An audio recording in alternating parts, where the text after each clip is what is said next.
고쳐봐라, 돌이켜 고쳐라 라는 게 이제 이게 결국 뭐 전부 자기 성찰에 관한 얘기가 사실 성경도 이원론적인 입장을 이제 기독교가 견지하고 있는데요. 이원론을 떠나서 이론론적인 입장에서 교회를 벗어나서 성경을 이렇게 보면 성경도 똑같은 가르침이야. 항상 우리가 구약에서 많이 얻을 수 있고 정말 불교의 법문, 핵심 법문이다. 그래서 마치 화엄경 보는 것 같다 하는 게 이사야서거든. 구약의 이사야서 같은 경우는 보면 항상 고요하라. 그죠? 고요하라. 우리가 마음이나 생각이 고요해지면 바로 그 자리가 신의 자리라는 게 이사야서의 핵심이고. 보면 그런 것 같아요. 근데 이 노자도 항상 보면, 추구하지 말라. 언제나 그냥 무지무욕해라. 나가지 말라. 뭘 높아 보이는 거 좋아하지 마라. 늘 이제 이런 얘기를 합니다. 노자나 이런 게 경전 이야기는 다 항상 같은 것 같아요. 오늘 한번 12장. 12장은 한번 선생님 12장 읽어주시죠. 12장 배를 위하되 그 눈을 위하지 않는다. 온갖 색깔이 사람 눈을 멀게 한다. 온갖 소리가 사람 귀를 먹게 한다. 온갖 맛이 사람 입을 상하게 한다.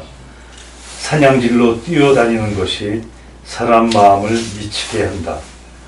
얻기 힘든 보화가 사람으로 하여금 덕행을 하지 못하도록 방해한다. 이러므로 성인은 배를 위하되 그 눈을 위하지 않는다. 그래서 저것을 버리고 이것을 찾는다. 네. 이 12장은 쉽게 얘기하면 저기를 추구하지 말라는 거죠. 저쪽을. 저기를 버리고 여기를 선택하라. 그 얘기입니다. 우리가 이제 저 멀리 그 피안의 세계, 정토의 세계를 추구하려고 하지 말고 지금 여기 우리가 힘들고 고통받고 있는 예토죠. 지금 여기를 주목하라라는 게 이제 요 제목이에요. 그래서 보통 거피 취차라고 요 대목을 할 때는 12장은 저기를 버려라. 버릴 것자. 이거 갈 것자죠. 피는 피안. 저기를 버리고 취. 여기를 택하라. 여기를 취하라. 이제 12장의 가르침 한마디로 얘기하면 거피 취차입니다. 저기를 버리고 여기를 취하라. 지금 이 순간 여기라는 거죠. 그걸 이제 얘기하는 건데 결국 우리가 이 12장에서 가르침은 그거예요.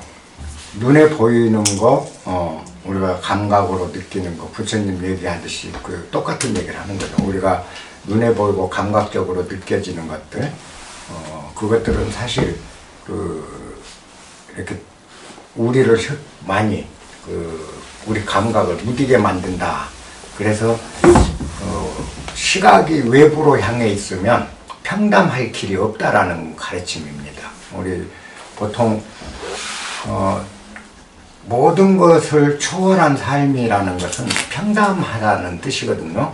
예를 들어서 저 사람은 돈을 완전히 초월했어 라는 건 돈을 보고도 평담한 거죠. 돈을 좋아하지도 않고 싫어하지도 않는 상태, 그게 진정한 평담이거든. 그러면은 돈은 물질이고 그건 싫어 그래서 돈을 자꾸 이렇게 거부하고 멀리 한다고 하면은 그 이미 평담에서 벗어나는 거죠. 그잖아요. 그래서 돈을 번다고 이거 돈은 좋아 하고 너무 거기에 애착을 해도 문제고, 돈은 싫은 거야, 이건 있어서는 뭐 이건 사람을 베리는 거야, 이렇게 거부하는 것도 좋지 않다. 그래서 항상 돈을 벌 때 담담하게 벌 수 있는, 그걸 이제 우리는 예를 들어서 초월했다, 그렇게 얘기를 한다는, 돈을 초월했다는 거는 돈이 있어도 좋고 없어도 좋은 거예요. 그죠? 근데 우리가 어떤 경우 수행한 사람들이 돈은 악마처럼 생각을 한다는 거죠. 돈을 마치 그 불결한 물건 보듯 하는 거, 요것 또한 한쪽으로 기울어진 그 생각이거든. 그러니까 항상 어떤 사물이든 돈이든 선이든 악이든 기울어진 생각을 갖지 말고 양측 측면을 같이 아울러서 보고 있으면 마음이 언제든지 흔들리지 않는 평담이 온다.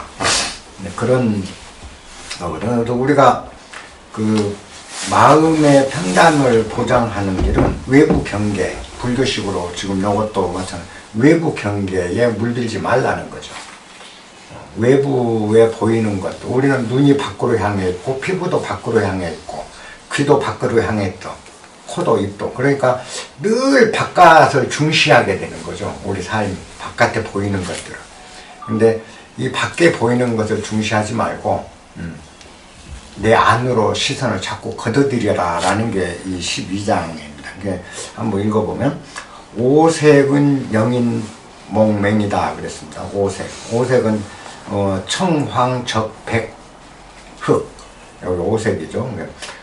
오색은 사람들로 하여금 눈을 멀게 한다. 사람들의 눈을 멀게 한다 그랬습니다. 오색은 우리 눈을 멀게 한다. 영롱한 오색은 우리를 눈을 멀게 한다라는 거 뭐죠? 현혹시켜서 우리가 그게 빠져드는 거죠. 그게 빠져들고 거기에 집착을 하게 되면 그게 참 중요하다고 본다는 거죠. 실제 중요한 거는 그 오색을 느끼고 보고 또 기분 좋고 좋아하는 내가 중요한 것인데, 밖에 있는 찬란한 오색 구슬이 중요하다고 우리는 생각한다는 거지. 그 오색 구슬이 좋고 아름다운 거는 내가 있기 때문에 그 아름다움이 느껴지는 것이지, 내가 없으면 그거는 아무 그 아름다운 것도 찬란한 것도 아니거든. 그잖아요. 내가 그걸 보고 내가 느끼기 때문에 오색이 영롱한 모습이 아름다운 것일 수 있지, 내가 없다면 그 자체 물건은 그냥 돌멩이나 먼지나 다름없다라는 거죠. 근데 우리는 외부에 있는 내가 그만큼 소중하다는 생각을 못하고 밖으로만 향해서 밖에 있는 영롱한 구슬, 찬란한 오색 구슬들이 굉장히 아름답다고, 그리고 그게 소중하다고 보는 거죠. 근데 정말 소중한 건 밖에 있는 그 구슬이 아니고 나거든. 그잖아요. 내가 더 소중한 거야. 내가 없으면 세상도 없거든요. 천하도 없고, 내가 없으면 오색 찬란한 구슬도 없는 거죠.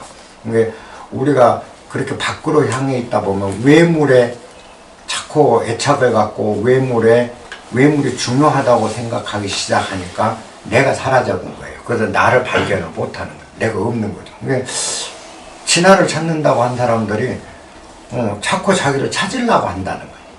근데 예를 들어서 우리가 나를 찾는다는 개념에서 보면, 나를 찾는다는 건 뭐죠? 내가 찾았다라는 의미는 내가 나를 찾았다. 한번 생각해봐. 찾은 나는 외물이에요. 그죠? 찾은 나도 외물이야. 바깥에는 찾은 놈이 중요한, 찾고 있는 그 놈이 난데 그걸 모르고 뭔가 또 다른 외물이 나를 또 찾는다고 그런 거지. 그만큼 우리는 나를 찾는 작업마저도 나도 외물임을 모르는 거예요. 정작 중요한 놈은 찾는 놈이거든요. 그 찾는 놈. 그잖아요. 그 나를 중시하라는 거죠. 그런 게 여기서 이제 오색에 눈을 멀게 한다라는 거는 바로 이제 그 얘기입니다. 우리가 오색에 빠지게 되면, 오색 찬란한 그 아름다운 것들, 이런 것들에 빠지게 되면 그것이 굉장히 중요하게 생각이 되고, 그렇게 중요하게 생각되면서 실제 이 세상에서, 이 우주에서 가장 중요한 건 난데도 나는 어디론가 가보고 그 구슬에 취해갖고 내가 구슬 그 자체의 노예가 되고 있다. 그럼 우리는 언제 자유하느냐? 거기에 노예가 돼 있는데, 그잖아요. 그래서 이제 그 눈을 멀게 한다라는 게 그 표현이라고 보면 됩니다. 근데 우리가 오색은 그러면 이제 외물인데 그 바깥에 있는 아까 얘기했던 돈도 중요하고 또 중요하지 않을 수도 있고 돈을 평담하게 보라. 바깥 물건은 평담하게 보라. 근데 사실 바깥에 외부에 있는 외물은 그죠? 오색 찬란한 구슬이 저기 있어. 그리고 황금 덩어리가 있어요. 그거 내가 정신이 좀 팔려서 저거 좋다고 휩쓸린다 해도 큰 문제는 없어요. 사실은. 왜? 그건 내가 아니기 때문에. 외물이기 때문에. 정작 우리가 내 안에 오색 그잖아요. 우리가 오색에 빠진다는 거. 그죠? 찬란해 보이는 거. 좋아 보이는 거. 대단해 보이는 거. 이런 것들이 우리가 빠져버린다는 거죠. 그러니까 내면에 그 오색 찬란한 구슬, 내가 추구하는 찬란하고 오색 찬란한 게 좋아 보이는 것들, 요것들을 추구하는 거, 그게 바로 나를 찾는, 나 자신을 내가 나로서 살아가는 그 눈을 우리로 하여금 멀게 한다라고 보는 게 훨씬 좋아요, 이 대목. 우리 밖에 있는 것에 잠시 휩쓸려도 관계없어요. 그잖아요. 다시 돌아올 수 있어. 그런데 내 내면이 어딘가에 빠져들어가 버리면 못 빠져나와요. 우리가 투행을 제가 하다 보니까 쉬운 건 재물욕을 띠기는 정말 쉽습니다. 재물욕. 그 다음에 조금 재물욕보다 어려운 게 여자예요. 남자한테는. 여자 이쁘고 좋은 사람 보면 마음이 동한단 말이야. 싱숭생숭하고 이뻐 보이고 그래. 말도 한번 붙여보고 싶고. 요게 돈 띠기보다 힘들더라는 거죠. 그건 뭐냐? 돈은 사용가치에 있는 거죠. 근데 이 남녀관계 정이라는 건 사용가치 이전에 내 내면과 관계되는, 내 내면의 의식과 관계되는 점이 있기 때문에 띠기가 어렵더라는 거죠. 근데 여자 문제도 딱 벗어나고 했는데도 안 떨어지고 정말 힘든 게 뭔 줄 아세요? 명예욕. 그리고 나는 오류가 없는 자라는, 자꾸 나를 온전한 자로 내보이고 싶어 하는, 그리고 내가 정말 괜찮은 사람이다라는 걸 세상에 내고 싶어 하는 그 욕망이 더 어렵더라는 거죠. 명예욕이에요. 그렇죠? 그래서 정말 띄기 어려운 게 명예욕이더라고요. 성철 스님이 돌아가실 때 하신 말씀이 있거든요. 다 깼는데 그놈의 명예욕은 안 떨어지더라. 진짜 힘들더라. 그러셨거든. 그만큼 그 명예는 나라는 본질적인 나 자신과 관계 더 깊어요. 정이라는 건 너와 나의 관계고 명예는 순전히 내 자신의 문제이기 때문에 그만큼 띄기가 어려운 거예요. 그렇듯이 아까 우리가 왜 불쌍연하라, 좋아 보이는 거 이런 것도 추구하지 마라 해도 말은 그럴듯한데 우리가 실천적으로 안 되고 자꾸 그래도 뭔가 해야 돼 하고 이렇게 들어가 버리냐면 이미 우리가 그런 것들이 정말 추구할 가치가 있고 그리 해야만 뭔가 된다라는 의식에 우리가 너무 깊이 물들어 있어요. 그러니까 말을 들으면 그럴듯한데 실천에 가면은 우리의 물든 그 의식이 그걸 자꾸 막는 거야. 이걸 자꾸 막아요. 그래서 이제 이 말하면 눈뜬 장님이 되는 거죠. 내 안에서 추구하는 오색 찬란한 것. 그 다음에 오음은 영인 이용이다 그랬습니다. 오음 5가지 이제 이 오음도 궁상각치오, 우리가 그 전통 음악에도 궁상각치오가 오음이잖아요. 그 오음이 사람의 귀를 멀게 한다. 아름다운 음악이 우리를 귀를 멀게 한다. 이제 그래서 뭐 음악에도 너무 빠지지 마라. 근데 이게 사실 음악 좋잖아요. 이런 것들은 다 실제 이 도덕경에 나온 오음이다, 오색이다 하는 거는 우리 안에서 내가 추구하고자 하는 것들이에요. 맛 좋은 것. 그죠? 맛 좋은 것도 많잖아요. 내면에서. 자, 학문을 많이 해서 굉장한 그 현자라는 소리로 들으면 입맛 다셔지잖아요. 맛있잖아. 이런 것들이 사실은 우리 입맛을 버리게 하고, 또 오음 자체가 뭐죠? 아, 그분은 정말 훌륭해. 그분 참 뛰어났어. 그리고 그분의 삶은 본받을 만해. 이거 아름다운 음악이잖아요. 이게 오음이거든. 그러니까 우리가 추구하고자 하는 거죠. 늘 아름답고 찬란한 것들. 게 오색, 오음, 오미는 다 우리 내면에서 우리가 더 뭔가를 바라고 있는 것들. 이것들을 바로 그게 우리를 해치는 거다. 그렇게 보면 돼요. 그 다음 줄이 오미는 영인구상이다. 5가지 오미, 5가지 맛은 사람의 입맛을 버려놓는다.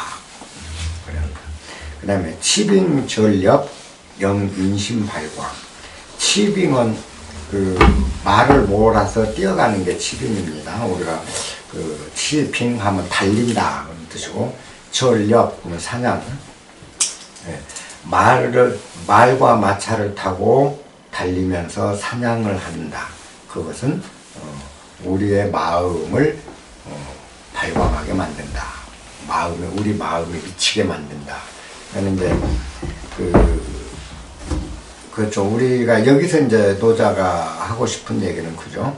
우리가 항상 우리 안에 마차를 매질을 하거든요. 더 달려. 그렇게 더 달려 하는 한은 내 마음에 평감이 있는 게 아니라 항상 부족감뿐이라는 거죠.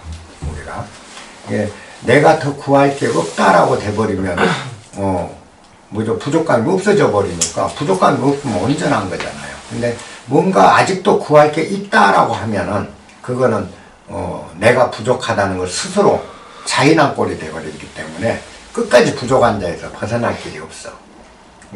우리는 지금 있는 이 모습이 진실로 온전하다는 건 여러분들이 항상 염두에 두셔야 돼요. 여기서 개선된 내가 온전한 게 아니고 이대로 정말 온전한 거예요. 왜 그게 온전한 건지 한번 빗대 봅시다.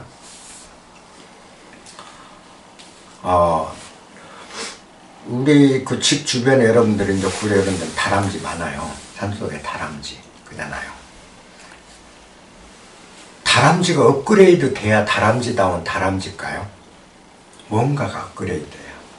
지금 그 다람쥐 우리가 보면 우리가 가면 놀래서 도망가고 겁 많고 하는 이 다람쥐 그대로 다람쥐로서 하나도 부족하면 온전한 다람쥐잖아요. 토끼, 개미, 모든 것이 우리 또한 같아요. 근데 우리는 늘 부족한 나로 인식되고 있는 거죠. 내 자신이 절대 부족하지 않습니다. 우리 정말 부족하지 않아요.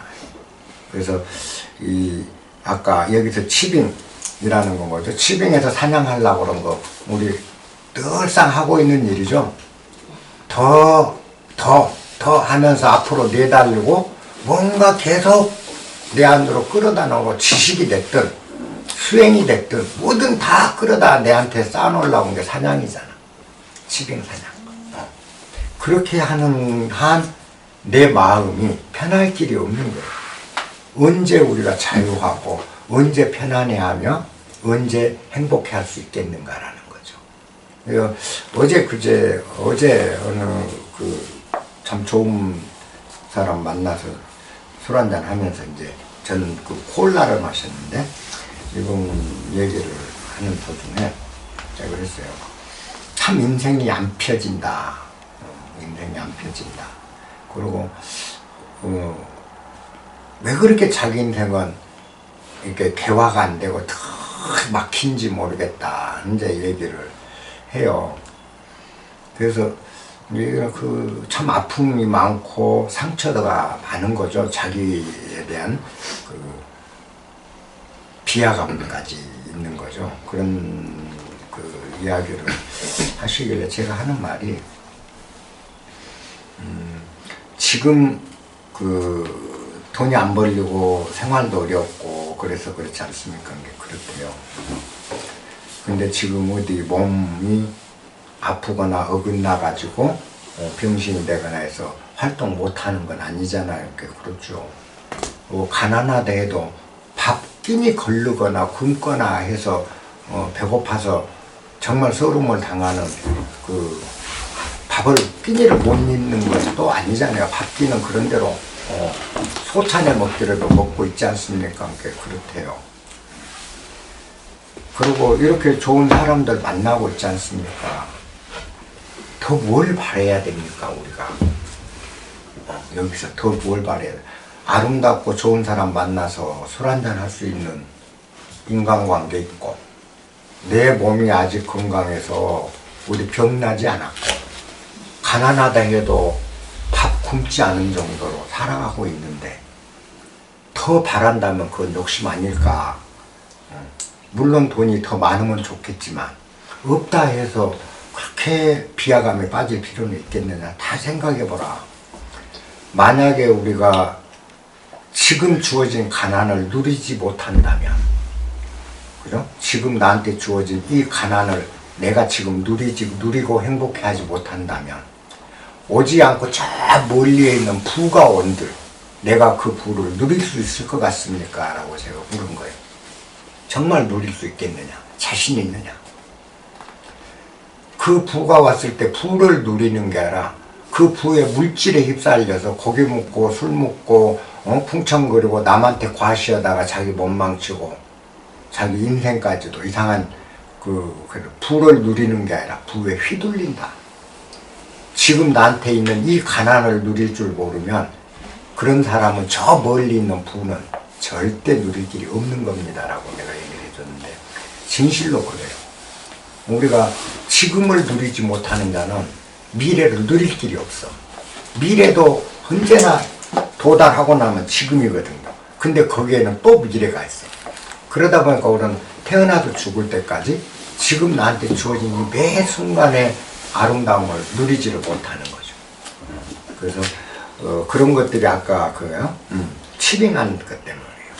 치빙하고 저희협하고. 그러니까 우리 마음이 계속 뒤집어지고 있는 거예요. 우리가 그러잖아요. 마음이 한번 뒤집어지면 세상이 막 뒤집어지는 거예요. 그럼 우리 마음이 상해갖고 마음 뒤집어지면 세상이 뒤집어지잖아요. 근데 하루에도 마음이 12번씩 뒤집어지면 하루에 세상이 12번씩 뒤집어지는데 내가 편할 길이 있냐는 거지. 그죠? 이 모든 우리 마음이 뒤집어지는 근본 원인은 치빙한 치빙. 달려나가는 거. 그리고 전력, 사냥해서 뭔가를 찾고 더 나를 온전한 자로 만들고자 계속 사냥물을 갖다 내한테 쌓는 행위. 이게 갈수록 내가 부족한 자라는 걸 자인하는 거거든. 그래서 이제 노자가 이 얘기를 한 겁니다. 난득치와 얻기 어려운 재물은 영인행방, 사람의 행동을 이 방자는 어지러운 행동을 방이라고 합니다. 방종하게 만드는 거죠. 방종하게. 인간의 행위가 단정하고 다소곳한 게 아니라 굉장히 방만해지고 그 제멋대로가 되는 거죠. 난득지화. 우리가 난득지화는 얻기 어려운 거, 황금 이런 것도 제물로 따른 난득지화겠죠. 근데 이 노자라는 분이 무슨 밖에 있는 우리가 돈 몇 푼 더 갖고 진주 보석 하나 내 앞으로 얻기 어려운 재화로 갖다 놓은 거 그거 나쁘다. 우리의 영혼의 울림을 주려고 쓰신 분이 그런 옥구슬 하나 더 얻었다 해서 그거 내 앞으로 갖다 놨다 해서 우리 행동이 방종해진다. 요 정도 얘기할 분은 아니라는 거죠. 이분 얘기는 난득지와 그런 우리 내면의 욕망을 의미하는 모든 것들이 그렇습니다. 같은 소리죠, 이게. 그래서 성인 기복 불위목. 성인은 배를 위하지 눈을 위하지 않는다. 그랬습니다. 여기서 배는 뭐죠? 배는 이 몸 껍질 안에 있는 거잖아요. 눈은 뭐죠? 밖으로 뻗어 있잖아요. 이게 배를 위한다라는 거는 내면으로 자기 내면을 중시하지 밖에 있는 외물을 중시하지 않는다라는 뜻입니다. 그러니까 내성, 자성을 얘기해. 자기 자신을 살펴보는 것. 그게 복을, 배를 상징한 거고, 우리가 외물에 휘둘리는 거를 이제 눈이 보고 거기에 욕망을 느껴서 외물에 휘둘리는 걸 눈으로 표현한 거죠. 그래서 외물보다는 내부적으로 자성하는 마음, 이것을 성인들은 그쪽을 선택한다. 그렇기 때문에 취, 피, 존차, 이것은 피치, 존차 혹은 피, 취, 취차, 이렇게 두 가지, 존자로 나온 책도 있고 취자로 나온 책이 있습니다. 취, 피, 취차.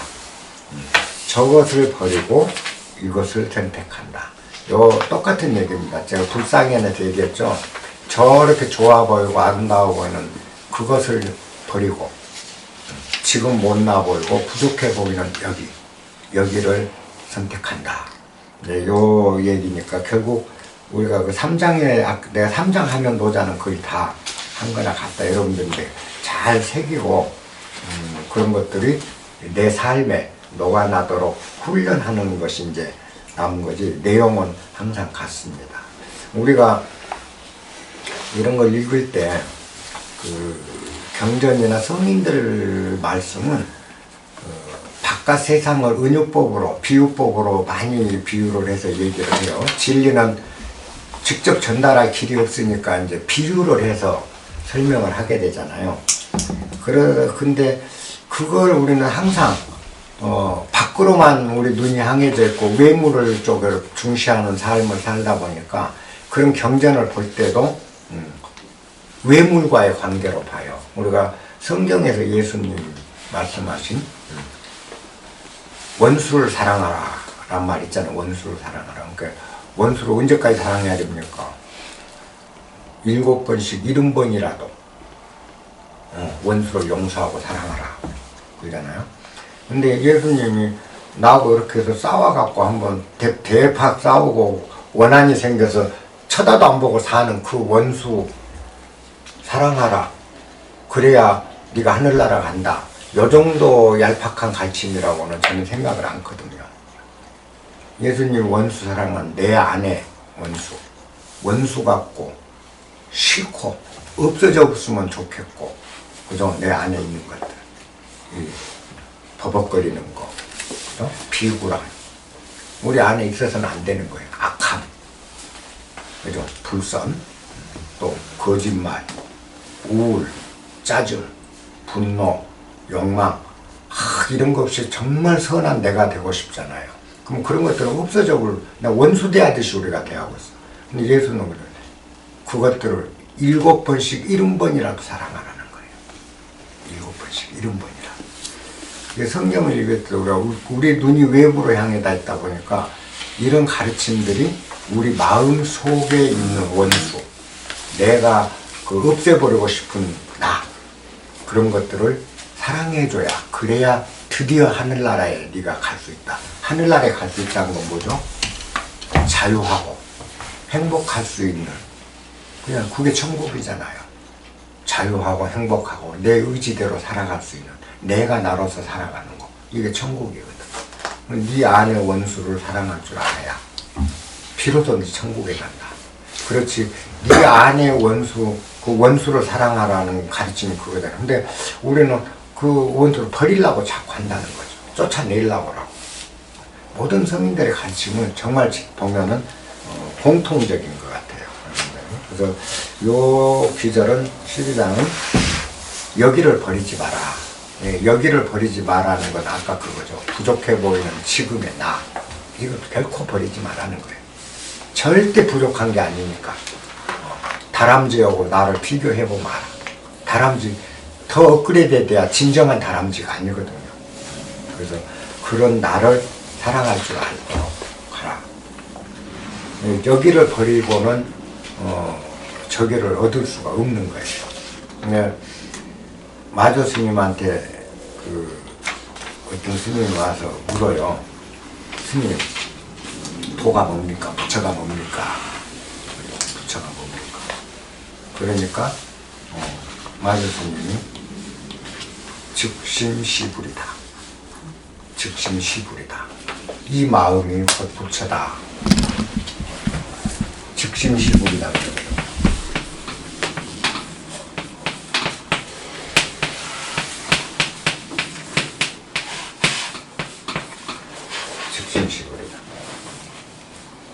여기 보면 그 요것을 우리가 즉이라는 말을 한번 보면, 즉이라는 말은 당장, 바로, 지금, 눈앞에 당면한 이런 뜻이 즉이에요. 그러면 이 마음이 부처다 하면 참 이상해. 그래서 이제 이런 게 한문을 그대로 외워서 쓰는 것이 이 뜻을 정확히 알면 가슴이 탁 오는 글자가 되는데, 즉심이다. 즉심이 하다. 무엇이 부처입니까? 라고 물었어요. 그러니까 지금 묻는 거는 네 마음이 지금 묻고 있잖아요. 바로 이 마음이 부처다야. 우리가 초상적으로 내 안에 있는 어떤 마음이 부처라라는 소리가 아니고, 지금 네가 말하고 있는, 묻고 있는 그 마음, 지금 눈앞에 나타난, 지금 여기 있는 마음, 바로 이게 부처다. 인간의 어떤 크고 내면의 그 하늘과 같은 마음, 이 얘기를 한 게 아니라고요. 그래서 즉자를 붙이는 거예요. 그러면 뭐냐, 심즉불, 심시불 그러지, 즉심이 당장 눈앞에 여기 떨어져 있는 이 마음, 요거 외에는 부처가 없다. 뭐 마음이 부처다 그러면 마음이, 우리 안에 있는 마음이 부처다. 천만에요. 절대 아닙니다. 우리 안에 있는 마음은 없어요. 마음이 있느냐는 거지. 우리의 마음은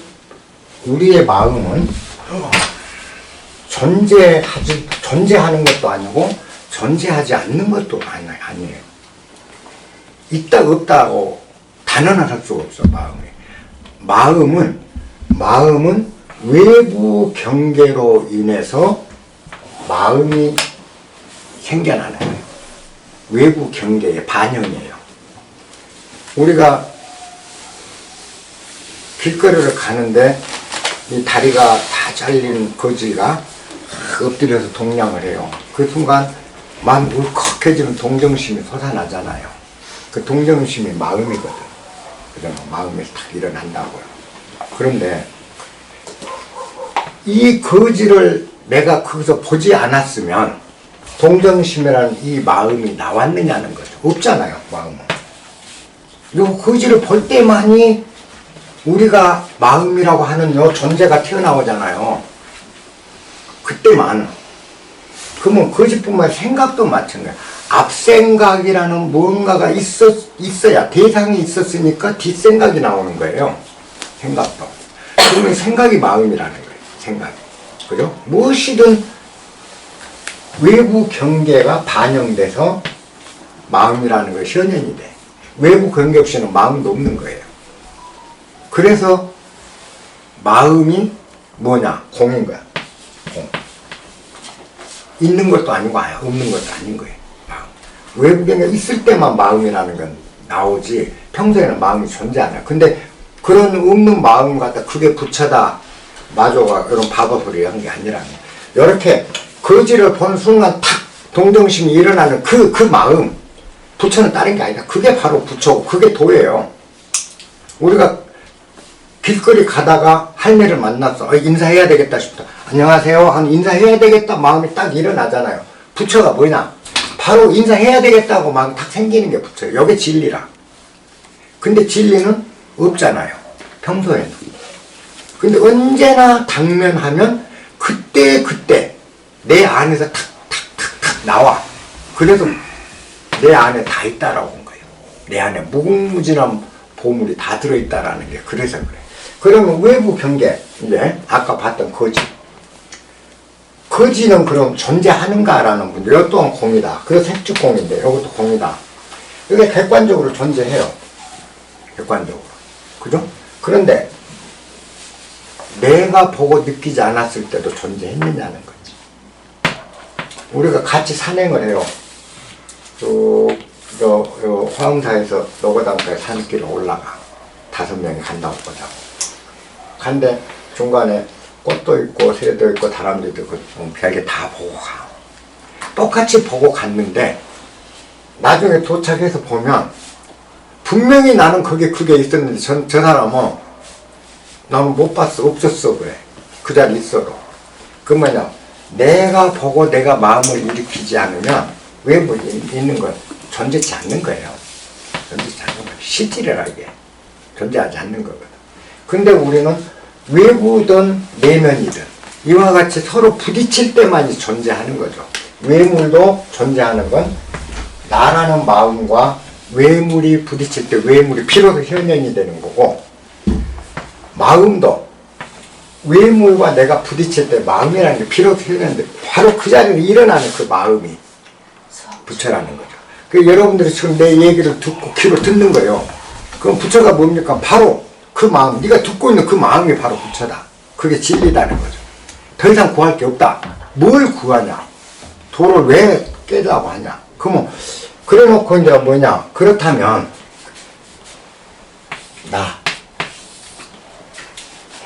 나는 무엇입니까?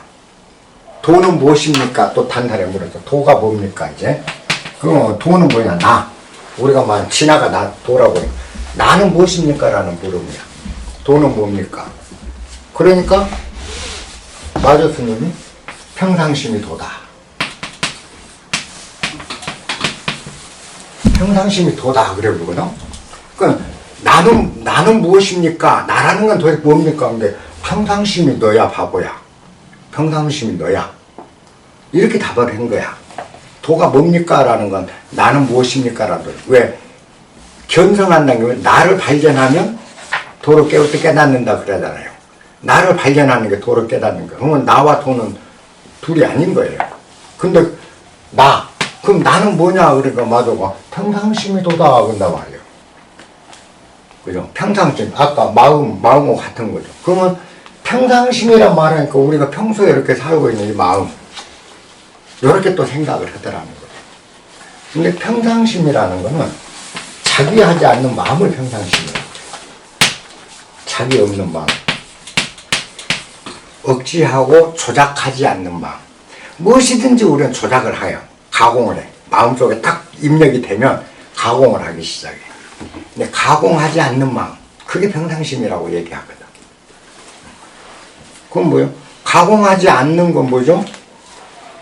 진짜 나는 존재치 않는 거예요. 그잖아요. 나는. 평상심이 언제 나오냐는 거야. 평상심이. 가공하지 않은 마음이. 물건을 볼 때 가공되지 않아. 이건 존재한 것 같지도 않으니까 가공할래 할 수가 없는 마음. 이게 있잖아요. 어떤 묘한 게 있어. 근데 여기에 거지를 만나니까 동정심이라는 형태로 탁 나타나잖아요. 여기 평상심이라. 그럼 요놈과 요놈은 다른 놈이냐? 같아. 이렇게 나타나는 거는 우리가 상이라고 해요. 상. 동정심 하나의 상이고 현상이에요. 현상. 그리고 외물이에요. 현상이고 외물이야. 그죠? 근데 요거는 보이지도 않고 눈에도 없으니까 현상도 아니고 외물도 아니고 없어. 그래서 요거를 일러서 뭐라 할 수 없으니까 공은 그려놨단 말이에요. 근데 요 아무것도 없는 것 같은 요거 동정심을 만나니까 이렇게 탁 나왔는데 요것과 요걸 같냐 다르냐? 똑같은 놈이잖아. 그래서 색주공이라 마음이. 그러면 평상심이라는 건 요 가공되지 않은 요거의 평상심인데 요게 가공돼서 나타났다 하면 요건 평상심이 아니야. 이 또한 평상심이에요. 그래서 우리가 번뇌로 알고 있는 이 모든 우리가 알고 있는, 그리고 요거는 망상이야라고 하는 망상 자체가 지는 거예요. 망상 자체가 부처인 거야. 근데 우리는 망상 따로 부처 따로 이렇게 항상 논아. 그래서 내가 안 보이는 거예요. 근데 여기 사실은 같다라고 보면 항상 확인되고 있는 거야. 나는 언제 어디서나 진짜 내가. 그러면서 이렇게 나타난 동정심에 휘둘리지를 않는다는 거죠. 왜? 요거는 대상을 만났을 때 순간적으로 나타난 하나의 상에 불과하다. 거기에 내가 큰 애달파서 그냥 마음 끓이면서 아이고 불쌍한 사람처럼 막 할 가치가 없다라는 거예요. 그래서 나한테 도와줄만 하면 돕고 내가 도울 수 없으면 참 안 됐다. 근데 내가 도울 수 없으니까 좀 미안하네. 그러고 그냥 갈 수 있는 내가 되는 거예요. 못 도와서 한이다. 뭐 한이 며칠 일이 없는 거예요. 그건 평담한 거야. 이 순간 지나면 없어지잖아. 도적인 삶이라는 게 그렇게 사는 것일 뿐이야. 그 여기에서 우리가 놓치기 쉬운 게 항상 지금 여기라는 거. 지금 여기. 지금 여기라는 거는 결국 지금의 나. 요걸 놓치지 마라. 못나고 약해 보이고 뭔가 아닌 것 같은 지금의 나. 요걸 놓치지 말라. 그럼 요게 이제 그 11장 가르침입니다.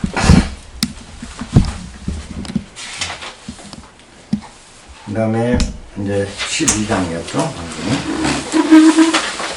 13장을 12장이나 13장이나 모르겠다. 선생님 요것도 좀 읽어주세요. 13장 큰 병통을 제 몸처럼 귀하게 여기니 윗사람한테 사랑을 받거나 욕을 먹거나 하는 일에 흥분하니 이는 큰 병통을 제 몸처럼 귀하게 여기는 것이다. 어째서 사랑을 받거나 욕을 먹는 일에 흥분한다고 말하는고 하니 사랑을 받으면 올라가고 욕을 먹으면 내려가는데 얻어도 흥분하고 잃어도 흥분하니까 그래서 사랑을 받거나 욕을 먹는 일에 흥분한다고 말하는 것이다. 어째서 큰 병통을 제 몸처럼 귀하게 여긴다고 말하는고 하니 내게 큰 병통이 있는 까닭은 내게 몸이 있다고 생각하기 때문이다. 내게 몸이 없다면 무슨 탈이 내게 있겠는가. 그런 까닭에 제 몸 귀하게 여기는 것과 천하를 귀하게 여기는 것이 동일한 그런 까닭에 제 몸 귀하게 여기는 것과 천하를 귀하게 여기는 것이 동일한 사람에게는 천하를 맡길만 하고 제 몸 사랑하는 것과 천하를 사랑하는 것이 동일한 사람에게는 천하를 맡길만 하다. 요 13장 또한 그 평담을 얘기하고 있는 겁니다. 평담을 유지하는 것. 우리가 그 평담을 유지하는 방법, 어떻게 해야 평담에 이룰 수 있는가 하는 거를 지금 그 얘기한 건데, 맨 처음 첫 기절이 총욕약경 그랬습니다. 총욕약경 귀대환약신 요게 이제 한 기절인데, 총은 총애받을 총, 욕은 총애를 읽고 욕된 비난받을 그런 상황, 그죠? 그러니까 욕은 우리 요즘 말로 쪽팔림, 그 수치스러움, 쪽팔리고 수치스러운 게 욕이에요. 그리고 총은 상대방에게 사랑받고 총애받는 거죠. 총애와 욕됨은 약형. 이거를 놓고 이제 총애와 욕됨을 마치 놀란 듯이 대하라. 이렇게들 하는데 경자를 조금 연구를 하셔야 돼요. 요거 해석을 정확히 보면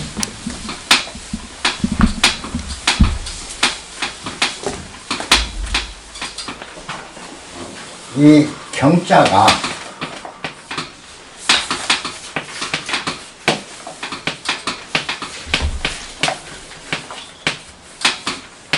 여기 이제 경기 일으킬 경자예요. 우리가 경기를 일으킨다, 깜짝 놀랜다, 벌벌 떤다 하는 게 이제 두려울 경이야. 이게 떨 경, 떤다. 그다음 두려울 경 이렇게 되는데, 그러다 보니까 요거 그 해석에서 총애와 그 욕됨을, 총애를 잃고 욕된 인생이 되는 거를 두려워해라, 두려움 대하듯 하라. 아니면 놀래서 벌쩍 뛰는 것처럼 대하라. 이렇게 자꾸 이제 되는데, 그 뜻이 아니고요. 이 경자는, 경은 뭐냐면 여러분들이 금방 눈치챘을 거예요. 말이 들어있잖아. 말이 바짝바짝 뛰는 걸 경이라고 그래요. 말이 정신없이 뛰는 걸 경이라고 그래요. 그래? 근데 말이 정신없이 뛰는 데에는 두 가지가 있어요. 두 경우에 뛰어요. 하나가 놀랬을 때, 그죠? 놀래고 자기가 겁을 먹었을 때 뛴다는 거죠. 첫째, 겁먹었을 때 뛰어요.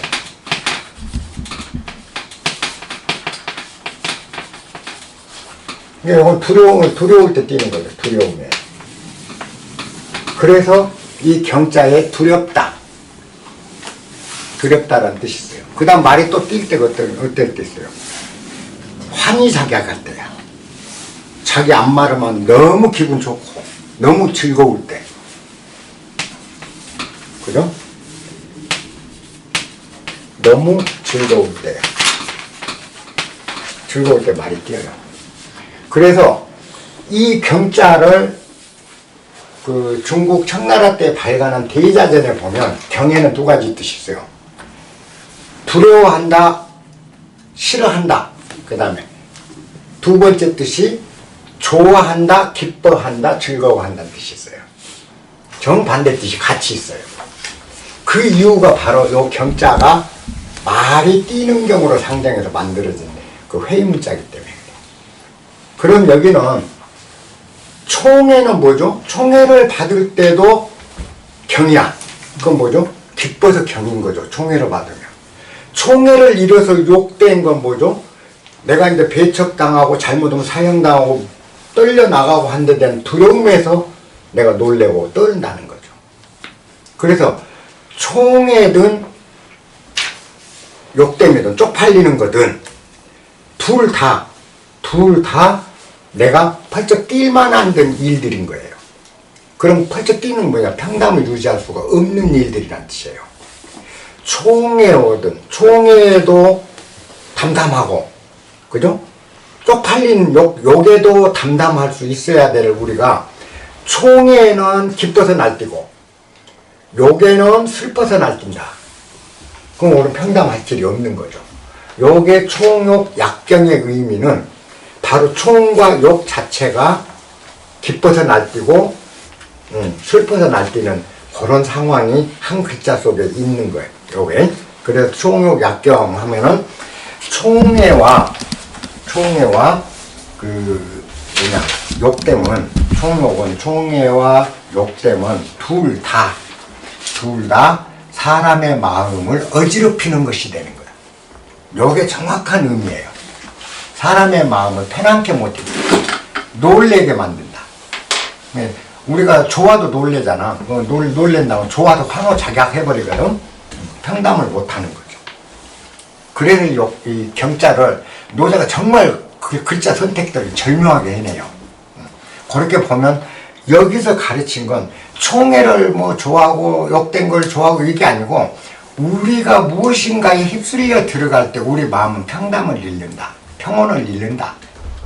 이걸 지금 가르치려고 여기서 해준 게 경자에서 갖고 있는 게 모든 걸 다 해결해줘요. 경의 의미를 알면. 그래서 총애와 욕됨은 둘 다 우리를 들뜨게 만든다. 그 말은 뭐냐? 우리가 안정되지 못하게 한다. 우리로 하여금. 그거 둘 다. 그래서 그것들을 대할 때 그것들이 우리 안정을 해치는 야생마 같은 거라고 그런 마음으로 약경, 마치 말이 좋아서 날뛰고 그 다음에 두려워서 날뛰는 것 대하듯 총애일 때는 두려워할 줄 알고 그 다음에 욕됐을 때는 두려움이 하다. 그 욕됐을 때는 총애 때는 총애 받는 것을 두려움으로 대하고 응당, 기뻐하지 말라는 거죠. 그 욕됐을 때 그걸 너무 슬퍼하지 마라. 요거 가르치면. 그 다음에 귀, 대환, 약신. 큰 환란을, 큰 재앙을, 큰 화를, 그죠? 재앙을 마치 내 몸처럼 귀하게 여겨라. 귀는 귀하게 여겨라. 무엇을? 대환을, 큰 환란을 마치 내 몸 귀하게 여기듯 여겨라. 우리는 환란이 닥치면 그거를 귀하게 여기는 게 아니고 빨리 벗어날 생각부터 하게 돼 있어요. 근데 노자는 반대로 그걸 귀하게 여길 줄 알아라. 환난을 우리가 귀하게 여길 수 있다면 뭐죠? 귀하지 않는 게 없잖아요. 다 귀하잖아. 그러니까 그 도리는 간단해요. 제가 늘 하는 얘기가 그거였잖아요. 지금 이 사소한 것들, 이것을 찬란하게 내가 맞이할 수 있다면 내 하루는 찬란하지 않음이 없다라는 거죠. 아주 사소한 이게 내가 그걸 찬란하게 느낀다면 내 하루는 찬란하지 않은 일이 없는 거예요. 아까 제가 어제 저녁에 담화 얘기했잖아요. 지금의 가난을 누릴 줄 모르면 어찌 부를 누릴 수 있겠는가라는 도리가 여기서 나와요. 왜냐? 큰 환난을 내 몸처럼 소중하게 여길 수 있다면 내 삶은 온통 소중한 것들로 휘감겨 있는 내 삶이 돼요. 근데 환난을 소중하게 여길 줄 모른다면 뭐죠? 내 삶은 반은 소중한 것들로 둘러싸여 있고 반은 가치 없는 것도 둘러싸인 삶이 돼버려요. 간단해요. 그래서 내 몸처럼 귀하게 여겨라. 그건 뒷기절에 나오죠. 왜? 내가 없다면 나한테 어찌 환난인들이 있겠느냐. 내가 있으니까 환난이 있는 거야. 그러면 내가 있으니까 환난도 있고 기쁨도 있고 행복도 있고 다 있는 것들이야. 내가 있기 때문에. 그런데 환난은 오면 안 돼. 기쁨만 와야 돼. 이게 억지가 안 돼. 우리가 억지가 나요. 이게 조작이거든. 평상심이 아니거든. 아까 마조가 이런 평상심이 아니거든. 조작하고 있거든. 환난도 내가 있기 때문에 오는 것이라면 행복도 내가 있기 때문에 오는 거예요. 그렇다면 환난도 받아들일 줄 알아야 되는 거죠. 그죠? 근데 한 걸음 더 나가서 그게 또 역시 소중한 것이다. 나처럼 소중한 것이다. 왜? 내가 있으니까 이게 온 거니까. 내가 없다면 이것도 없으니까. 그만큼 나라는 존재 때문에 온 거니까 이것 또한 소중한 것이다 라고 여길 수 있는 이 마음, 이 훈련을 우리가 해야 된다는 거죠. 자, 어찌하여 허하위 총욕약경, 어찌하여 총애와 욕됨을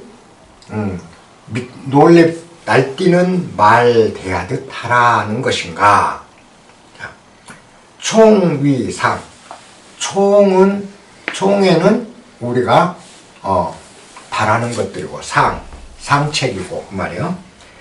욕은 하책이다. 욕은 나쁜 것이다. 총애는 좋은 것이고 욕은 낮은 것이라고 우리가 보기 때문에 득지약경, 총애를 얻으면 좋아서 날뛰고, 그죠?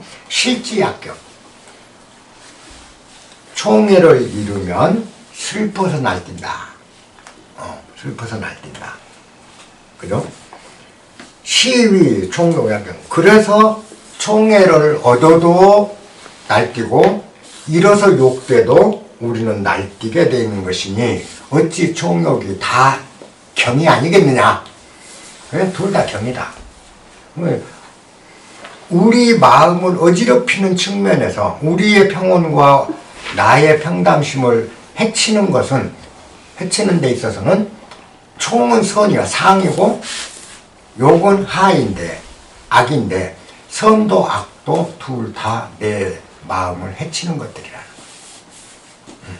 그래서 우리가 선악 구분하지 마라 했던 것도 다 이와 같은 이치가, 동일한 이치가 있는 거예요. 그 다음 이제 귀 대환약신에 대해서 또 합니다. 하위 귀 대환약신, 어찌하여 큰 환난을 내 몸처럼 귀하게 여겨라 하는 것인가. 오 소위, 그 까닭은, 소위는 뭔만 까닭은, 오는 나요. 오 소위 유 대환이다. 나한테 대환이 있는 까닭은 위 오 유신, 나에게 몸이 있기 때문이니. 급 오 무신, 급자는 이른다, 뭐뭐에 이른다 라는 뜻이죠. 내 몸이 없는 상태에 이르르면 오유호환, 나한테 어찌 환란이 있겠느냐. 환란이란 어찌 있겠냐. 자, 내 환란을 귀하게 여길 필요가 있는 거는 왜 그러냐? 그래서 노자가 얘기하 내 몸이 있기 때문이다. 내가 없다면 환란도 없는 거 알겠느냐? 내가 있다. 그러면 환란과 나는 별개가 아니다라는 거죠. 그래서 우리는 환란을 당해서 내가 좀 힘들어요. 그리고 환란을 당하면 굉장히 힘들거든요. 그때 이제 우리가 진실을 볼 수 있는 사람과 그냥 휘둘려 있는 그 차이가 있어. 그러니까 부처와 범부의 차이는 어디에서 이제 그런 환란이 왔을 때, 환란이 왔을 때 부처와 범부의 차이예요. 그거 뭐냐? 이 환란이 올 때 부처는 그 환란을 귀하게 여긴다는 거죠. 그리고 범부는 그 환란을 싫어해. 요 차이가 달라요. 그냥 그잖아요. 우리 다 그래. 다 싫어해요, 환란은. 그런데 왜 싫어하냐면 내가 환란을 당한다고 생각하니까 내가 환란을 당하고 있다고 생각하니까 싫어하는 거예요.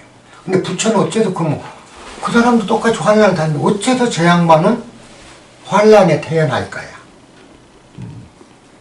내가 환란을 당하는 게 아니고 당하고 있는, 지금 환란을 당하고 있는 그 환란이 납니다. 환란이 나예요.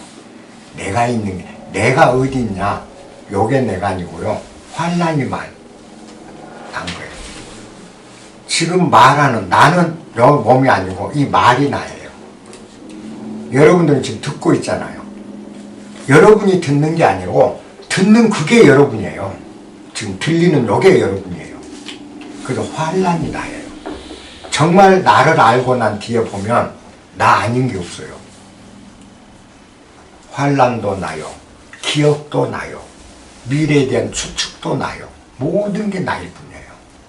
요게 내가 아니고 그 환란이 난 겁니다. 그리고 여러분들이 어릴 때 겪었던 트라우마, 이 트라우마가 다름 아닌 나인 거예요. 그게 바로 진화예요. 그러니까 부처는 환란이 내가 겪는 게 아니고 그게 나야. 귀하게 여기고 마시고 자시고 할 건덕지가 없는 거예요. 그거 여기서 억지로 지금 노자도 말로 하니까 귀하게 여겨라 했지만 귀하게 여기고 자시고 할 게 없는 거야. 그게 나야.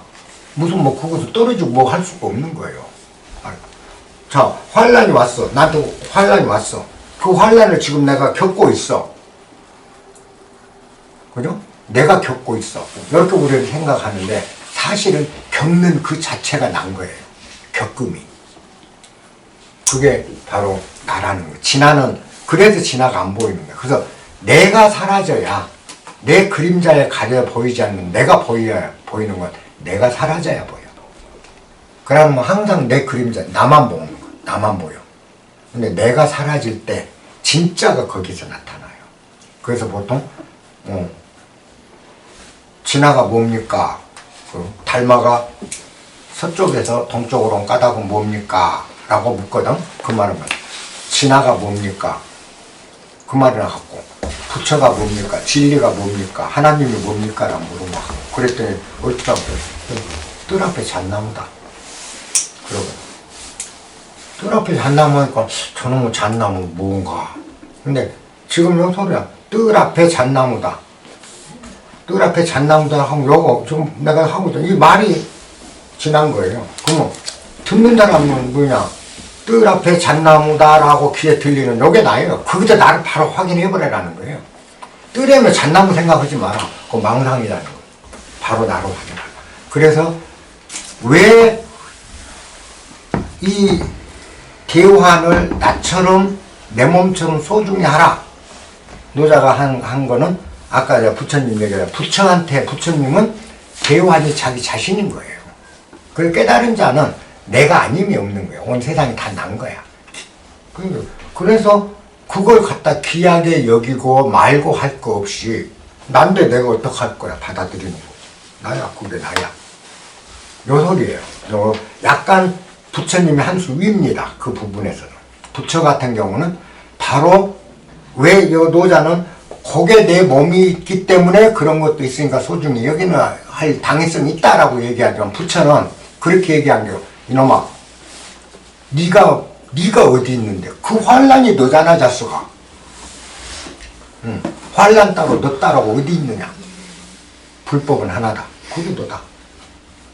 그래서 이거를 겪고 말고 고통으로 인내하고 할 성질이 그것이 아닌 거예요. 그게 나야. 무슨 인내가 필요해. 그래, 인내할 것도 못 누려. 겪고 자시고 할 것도 없는 거야. 그냥 누리는 거예요. 그 자체가. 나니까. 요 부분에서는 부처님이 약간 밉니다. 그 노자. 근데 노자도 아마 알고 했을 걸로 저는 보여요. 왜냐면 전체 맥락으로 보면 어쩔 수 없이 말을 표현하니까 몸을 이제 우리 몸이 있기 때문에 그런 환란도 있는 거 아니냐. 그렇게 했어요. 자, 그러므로 귀, 심, 천하자. 자신을, 자기 몸을, 자신을 천하처럼 귀하게 여기는 자에게는 약가, 기, 천하. 이 천하를 맡길만 하다.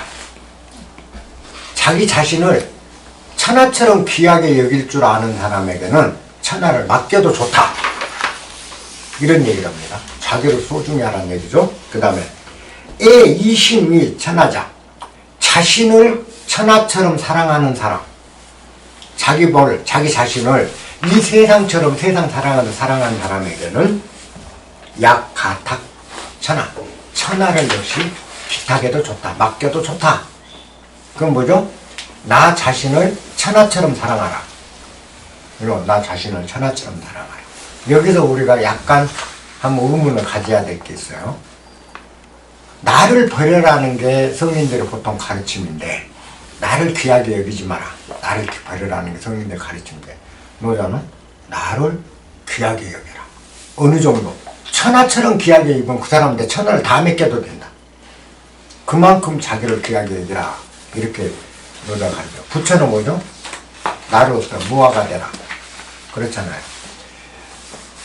근데 사실은 이게, 그래서 여러분들이 항상 얘기할 때는 언어를 떠나지 않으면 우리가 항상 언어에 속는다. 근데 이 나를 귀하게 여긴다는 말과 나를 버린다는 말은 동일한 언어예요. 역설적이면 동일한 언어예요. 자, 보십시다. 나를 놓고 보자고요. 어째서 그 원리인가를. 진실로 내가 귀한 존재라는 걸 아는 자, 그리고 나를 귀하게 여기는 사람이 돈에, 명예에, 돈, 명예, 무슨 권력 같은 개똥밭에 나서 굴릴 것 같아요? 안 굴려요. 나는 얼마나 소중하고 귀한 존재인데 내가 그런 개똥밭에 나를 버릴 수 있느냐는 거예요. 못 버려요. 자기 자신을 진실로 귀하게 여긴다는 행동 하나 함부로 못해요. 어떻게 내가 이 귀한 존재가 어찌 그런 행동하고 어찌 싸우고 어찌 화내고 어찌 욕심부리고 어찌 저럴 거냐. 한번 생각해봐. 정말 자기 자신을 진실로 귀하게 여긴 사람은 개똥밭에 내 몸 안 굴려요. 권력이요? 돈이요? 이것보다 더 소중한 게 나잖아요. 그죠? 그 사람의 인생은 온전함 그 자체예요. 자, 내가 없어지는 경지. 완벽하게 내가 비워졌다. 그죠? 내가 비워지면 탐낼 일이 없는 거죠. 그러니까 내가 없으니까 오롯이 나로 다 살아나는. 그러니까 무아가 됐을 때 비로소 우주가 내가 됨을 안다. 그럼 부처님 말씀이죠. 진정한 무아가 되면 범천이 나임을 안다. 그랬잖아요. 내가 노바디가 될 때만 에브리바디가 된다는 거죠. 근데 여러분들이 애니바디가 돼, 썸바디가 되고 있으면 끝까지 썸바디야. 자, 내가 가게에 가서 손님이야. 그때는 썸바디잖아요. 근데 뭐죠? 집에 오면 아들이야. 왜 또 썸바디잖아요. 학교 가면 제자야. 썸바디야. 회사에 가니까 사장이야. 역시 썸바디야. 그럼 나는 뭐죠? 사장도, 집에서 자식도, 아버지도, 학교 선생도, 제자도 무엇이든지 될 수 있는 게 나잖아요. 내 신분은 뭐죠? 썸바디예요. 에브리바디예요. 내가 썸바디다. 그러면 우리는 항상 나는 나다. 나는 이런 사람이야 라고 자기를 규정하기를 좋아해요. 근데 규정하니까 에브리바디가 못돼. 썸바디로 규정하고 있잖아. 그죠? 그런데 어떻게 우주가 나 힘을 알겠어? 늘 썸바디인데. 진짜로 내가 노바디가 됐을 때만이 에브리바디가 됐어. 자식이 되려면 나는 사원이 돼서는 자식이 안 되는 거야. 그잖아요. 손님 자리에 손님이 돼서는 내가 손님이란 썸바디로 정체성을 딱 갖는 한 나는 손님 하나로 국한되지 자식이 될 수 없고 선생이 될 수 없고 주인이 될 수 없고 사장이 될 수 없고 종업원이 될 수 없는 거예요. 진실로 내가 노바디일 때만이 언제든지 손님이 됐다가 사장이 됐다가 아들이 됐다가 아버지가 됐다가 딸이 됐다 남편이 됐다 각시가 됐다 내가 할 수 있는 걸 다 할 수 있는 거예요. 그래서 내가 진실로 노바디가 될 때 모든 곳에 현현된 에브리바디가 될 수 있는 거예요. 나가 되는 거예요. 그래서 자기 정체성을 확인하려고 애쓰는 짓거리는 우리가 영원히 자기 정체성을 잃어버리게 돼요. 그죠? 그럼 나는 뭐죠? 나는 노바디야. 그러니까 아버지를 만나면 아들이 되는 거지. 그래서 아들로도 충실한 거야. 아들을 만나면 아버지잖아, 내가. 그래서 아버지로도 충실할 수 있는 거예요. 언제든지 몸을 놔두는 거죠. 그게 뭐죠? 화신불이야. 불교에서 보신불, 화신불, 화신불이라는 건 내 몸을 언제든지 화연에 나간다. 아들로, 딸로. 그렇게 자유자재로, 거침없이 자유자재로, 글자 그대로 자유하고 자재하잖아요. 자유자재로 내 몸이 놔둘 수 있는 거는 비결이 뭐냐? 나는 아무것도 아닌 때만 가능한 거야. 내가 무엇이 돼버리면 그게 안 되는 거예요.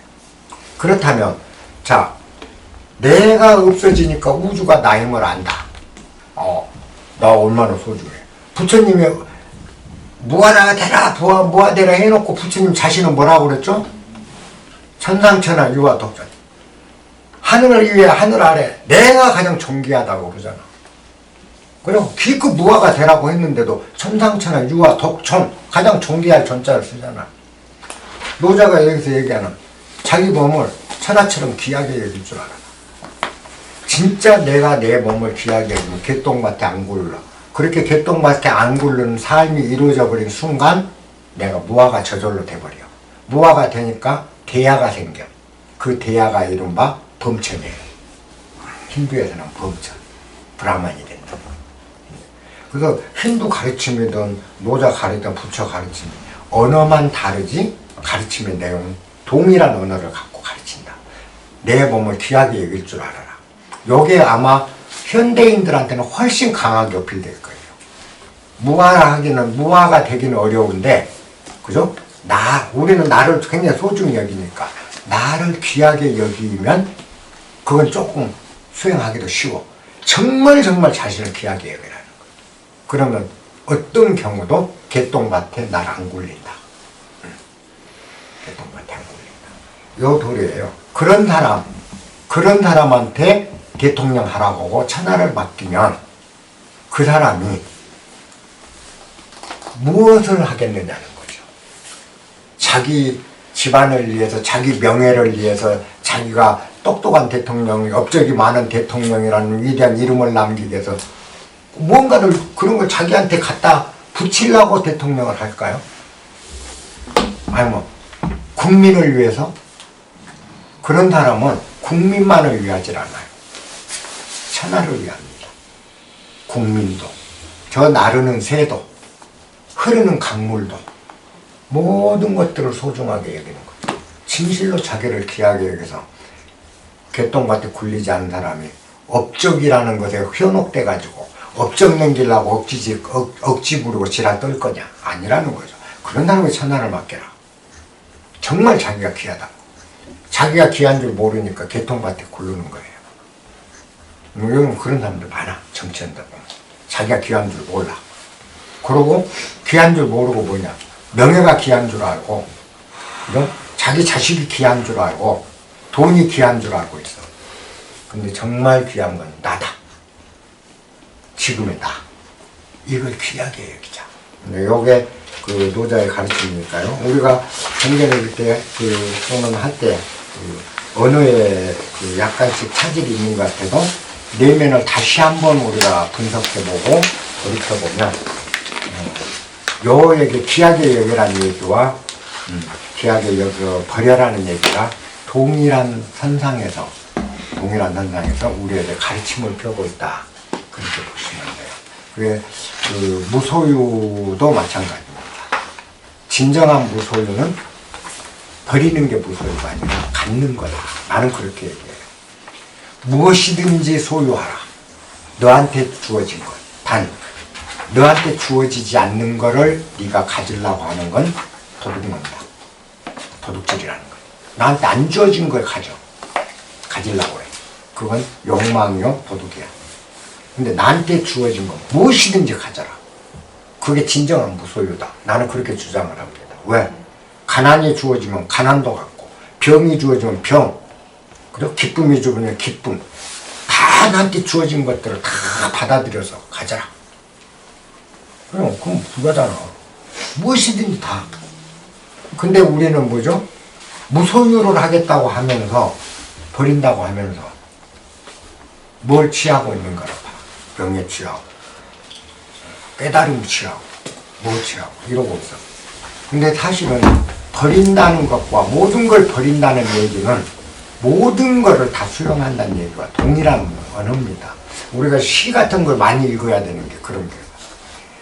시라든가 이런 언어를 우리가 읽으면서 언어 속의 언어들을 시 같은 건 특히 압축되어 있으니까 많이 보잖아요. 그죠? 그런 걸 통해서 우리가 언어의 한계, 그 다음에 그 언어에 속고 있는 우리 마음을 깨우쳐 나갈 수가 있어요. 그래서 항상 설교다 무슨 뭐 이런 법문이다 하는 것도 보면요. 말은 그럴듯한데 자꾸 우리가 실천이 안 되는 게 바로 말에 속아서 그래요. 그런 말에 속아서. 사실은 언어는 한계가 있다. 모든 언어들이. 그러다 보니까 이렇게도 얘기해보고 저렇게도 얘기해본다. 그러니까 부처님이 나는 돌아가실 땐 말이에요. 나는 평생 중생을 위해서는 거짓말도 했고 중생을 위해서는 없는 이야기도 지어냈다 라고 이 말씀을 하시거든. 그게 솔직한 마음이야. 왜 없는 얘기도 지어내죠? 부처님. 아니 우리 인생을 우리한테 깨우침을 줄라니까 깨닫고 나면 과거도 없고 전생도 없어요. 생도 사도 없어. 그런데 부처님 그걸 뻔히 알면서 전생이다. 내 전생에 뭐가 있었고 다 사기치잖아요. 깨달아도 전생이 없는데 생도 없고 사도 없는 양반이 뭔 전생이 있었어. 그냥 항상 이렇게 방편으로 얘기를 해주는 건 뭐예요? 깨우쳐 주게요. 그래서 말에 속으면 안 되는 거예요. 부처님이 84,000 법문을 다 남겨놓고 마지막에 나는 한마디도 한 적 없다. 그렇잖아. 한마디도 한 적 없다. 그럼 실제 부처님이 한 거는 다 진실한 소리는 하나도 없었다는 소리거든. 한마디도 한 적이 없다는 건 진실한 이야기는 하나도 없다. 다 진실이라는 건 얘기해 줄 수 있는 사항이 없어. 얘기할 수가 없어. 그러니까 빗대서 방편으로 가짜로 빗대서 그런 것이다 라고 하니까 한마디도 안 한 거나 같아. 성철 스님이 돌아가시는 거에서 난 지옥에 갈 거다 그랬잖아요. 무중생을 속였으니 나는 지옥에 떨어지겠다. 난 무간지옥에 떨어질 것이다 그러셨거든. 성철 스님이 무중생을 속였다는 거. 이 양반이 말하는데 하는 말을 이 사람은 이렇게 듣고 저 사람은 저렇게 듣는다 이 말이에요. 그 잘못 들은 사람은 뭐지? 악마의 소리를 들은 거거든. 깨달음의 소리를, 부처의 소리를 들은 게 악마의. 그러면 그 사람한테 성철 스님이 죄 지은 거지. 바로 이 얘기라. 그만큼 우리는 언어를 볼 때 조심해야 돼. 이 노자 읽을 때도 마찬가지고. 총욕, 약경, 총애와 욕됨은 다 미친 말 날뛰는 것과 같은 거다. 약경이다. 여기서 총이나 욕이 둘이 아니라는 걸 알려주고 있잖아요. 우리 마음을 해치는 데 있어서는 둘 다 총애와 욕됨이 무슨 차이가 있냐. 그리고 외형으로 드러난 외부 경계로서가 아니라 내라는 추진, 나를 귀하게 여기는 입장에서 나를 귀하게 보고 내가 흔들림이 없고 정말 평등한 생각을 갖고 언제나 여유한 나로 남아있으려는 나를 기준으로 볼 때 총애와 욕됨이 무슨 차이가 있냐는 거예요. 총애도 놀랄 일이고 약경도 내 마음을 어지럽힌 거라면, 그죠? 근데 외부 현상으로만 보면 총애는 좋고 욕됨은 나빠고요. 외물로 보면. 근데 나를 완성시키는 나라는 기준에서 봤을 때는 총애와 욕됨은 똑같이 내 마음을 뒤흔들어 놓는 못된 존재들인 거예요. 우리가 같은 사물도 그처럼 내 안으로 끌어들여서 보면 전혀 다른 측면들이 나타난다. 그래서 집에서도 마찬가지고 여러분들 생각하시는 인문학을 한다는 거는 그렇게 생각을 정리해 나가는 과정이에요. 우리가 사실 인문학을 하는 건. 제 얘기가 꼭 옳다는 얘기는 아닙니다. 제 얘기도 역시 언어로 표현해 줄 수밖에 없으니까 방편으로 이렇게 이야기하다 보면 억지도 많이 나와요. 근데 여러분들이 할 건 여러분들이 이걸 스스로 집에서도 굴려보고 하면서 자기만의 언어로 또 재가공하실 수 있어야 그게 진짜 그 노자를 한 것이 되고, 이 노자 하나만 정확히 그 우리가 이해하고 아까 이 총욕, 약경 이런 것만도 미치에서 날뛰는 말의 상태가 좋을 때와 나쁠 때도 말은 그 날뛴다. 요게 경이다라고 요걸 놓고 보면 요 기절이 우리한테 뭘 얘기하려고 했는지는 분명해지기 시작한다. 그런 시각에서 경전을 보면 됩니다. 예, 항상 보면 핵심어가 될 수 있는 그 단어 선택이 하나씩 있죠. 공자도 논어도 읽다 보면 언어의 마술사라는 게 똑같은 글자인데 왜 하필 이 글자를 썼을까 하고 보면 정확하게 그걸 해석할 수 있는 기준을 거기서 제시를 해줘. 이게 우리 경전의 묘미인 것 같아요.